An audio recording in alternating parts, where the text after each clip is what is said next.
पाकिस्तान तहरीक इंसाफ के सीनियर रहनुमा शिबली फराज ने पिछले दौरे हुकूमत की अपोजिशन जमातों पर इलेक्शन कवानीन तोड़ने का इल्जाम आयद किया। इस्लामाबाद में प्रेस कॉन्फ्रेंस करते हुए उन्होंने कहा कि इलेक्ट्रॉनिक वोटिंग मशीन का ना होना और ओवरसीज पाकिस्तानियों को वोटिंग का हक ना मिलना गैर मुनसिफाना था। इदारों की जिम्मेदारियों पर भी सवाल उठा दिया। इलेक्शंस हुए हैं, अगर उनको हम इलेक्शंस कह सकें, वो बुनियादी तौर पे एक बड़ा लंबा प्रोग्राम था जो कि शुरू हुआ जबकि पाकिस्तान तहरीक इंसाफ ने नेशनल असेंबली से इस्तीफे देकर और बाहर चले गए।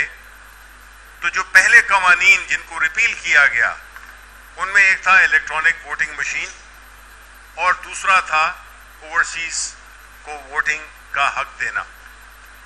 ये बुनियादी तौर पे उस नियत का एक इंट्रोडक्शन था जिसमें कि कोई नहीं चाहता था, खास तौर पे जो अपोजिशन पार्टीज हैं जिसमें सर फहरिस्त पाकिस्तान मुस्लिम लीग नून, पाकिस्तान पीपल्स पार्टी और दीगर जमातें MQM और दीगर जमातें जिनको के सूट ही नहीं करता फ्री एंड फेयर इलेक्शन।